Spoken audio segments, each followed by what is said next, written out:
people sort of think, well, if slavery was going on today, I'd fight it.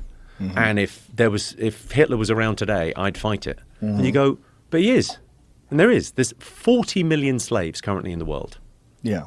More slaves during the world in the world right now than during 1865 when they abolished slavery in America. Horrific. And you look at North Korea. Mm-hmm. If you want to That's the best example. If you want to see a state where, I mean, we have very little news from there. Very few people get out, but the ones that do, it's horrific. George Orwell's 1984. It's happening right now somewhere, and we're not. Yeah. I mean, I kind of thought that was like an interesting idea on America's original sin is slavery, and there's no way to change the past. But one thing you could do, if you can't work out reparations, and people don't seem to be able to work out what to do with that, but one thing you could do is make America's foreign policy, why don't we just stop slavery? Who couldn't get behind that? Right. Globally, to say, well, just you've got an incredible military. Mm-hmm. There's injustice going on in the world. That idea of being the world's policeman, I don't know. I mean, freeing slaves, who could disagree with that? Well, who's putting up a case against it? The problem is that you're addressing the way the United States interfaces with the world as if we're just trying to do overall good. That's not really what happens with this whole empire building thing. It's what's really going on is controlling resources and coming up with some reason that you have to intervene in order to acquire these resources or control these resources or protect your resources. I think it's, you know what I think that is? Short money. Mm-hmm. Short money, because what's a resource? There's things that are resources now that won't be in 20 years. You know what the biggest industry in the world was in 1903? Beavers. Very close. I'll pass you. I'll give you a C. Whaling was the biggest industry in the world in 1903, and whaling disappeared overnight. Like in a year and a half, it was gone. Those towns were just emptied because the whale oil wasn't required anymore. Because suddenly we discovered petrochemicals. Electricity too. Petrochemicals was really the thing. Yeah, the whale oil, electricity, Edison, all of that stuff for Tesla. Mm-hmm. It's really interesting how that industry just fell away. Mm. It's like the story of horse manure in New York City. You know this? No. So horse manure, you know why the brownstones have got steps up to the front door? You ever wondered about that? Why is the ground floor not on the ground floor? Why is it up steps? Why? Horse shit. Really? There was horse shit everywhere. They've always got those metal scrapers by the side. To get the horse shit off.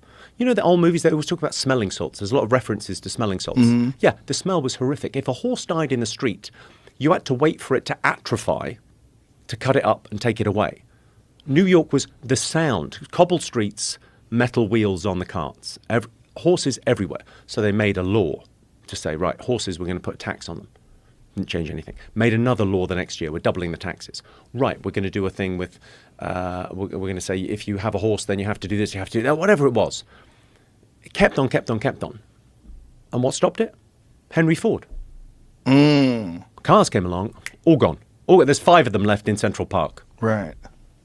All gone in no time. Whaling disappeared over the night. That thing of like, what's a resource now? America trying to get resources overseas. I mean, I don't want to sound like a Boy Scout, but I think freeing slaves would be a much better thing to do than trying to get control of an oil field somewhere where you go, that's not going to be a resource in 10 years' time. Yeah, the problem is it's a resource now, and it's a phenomenal one in terms of the amount of money that you could acquire. But I mean, cobalt wasn't a resource 20 years ago. Right. And now we really need cobalt. And suddenly, I mean, the things that are happening to get it are just horrific. Yeah. I had Siddharth Carr on the podcast. He's a journalist that went to the Congo to document this and brought back video footage. The Democratic Republic of Congo? Mm-hmm. Any country with democratic in the name, that's a fucking red flag, isn't it? That's a red flag. If they go, hey, we're democratic. Are you, though? Yeah. Are you? Yeah. It's hell on earth out there. Mm-hmm. It's happening right now. I think that thing of like people saying, well, I would go and make a difference. Well, there's stuff going on now if you want to get involved. Well, what's so ironic is that it's one of the most horrific conditions that human beings are imposed upon human beings, but yet it is required in order for you to have a cell phone and complain about the injustices of the world. Every single person that has one of these things, you have in it minerals that were carved out of the ground by people living in the most Child labor. insane conditions. Child labor, slavery. I mean, slavery, and not just that, like people with babies on their back that are breathing in this cobalt dust, horrific health consequences, everything, all the above. Abject poverty, no electricity. I mean, here's like the big thing in the. I mean, again, gratitude. Go back to gratitude. We don't live there. Anyone listening to a podcast is, we're doing great. What can we do about it? I don't know. I mean, this is part of the anxiety of the modern world because we're surrounded by problems, told about problems that we have no agency there. Yeah. We can't sort of do anything. But I don't know. I mean, it's what's going to be the next resource? Because environmentalism is clearly their right. Yeah. This fossil fuels, it needs to stop. But we've already got the downside volatility from splitting the atom. We've already got all the weapons. We could already destroy the world. We've got all of that.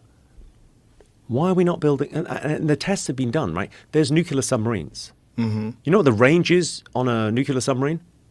Yeah, it's insane. It's unlimited. It's unlimited. They can go forever. Yeah. I mean, it's crazy. Why isn't every town powered by one of those? Yes. Well, people have this bad taste in their mouth because of the few disasters that have existed when nuclear power was not Fukushima, right? Yeah. What's the death toll on Fukushima? It's very low. Oh, but, no, the toxic I think it pollution might be nothing. I think it's one person. But the toxic environmental effect of them not being able to shut down that reactor is pretty devastating. Yeah, I tell you what it's not as devastating as. Fossil fuels.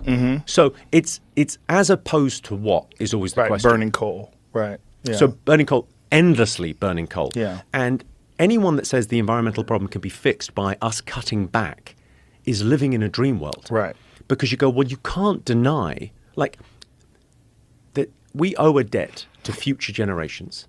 And we owe a debt to people that are in different geographies to us. Like, there's no way you can say with good conscience, well, you need to cut back China and India. I mean, most people in the world, a third of the world don't have flushing toilets. Right. Like, they're living in poverty. So the idea that they won't need energy is insane. Insane. And we've nailed the technology, and we just never. We got nervous. But it's worse than that. Germany shut down their nuclear power plants. I mean, people have shut them down.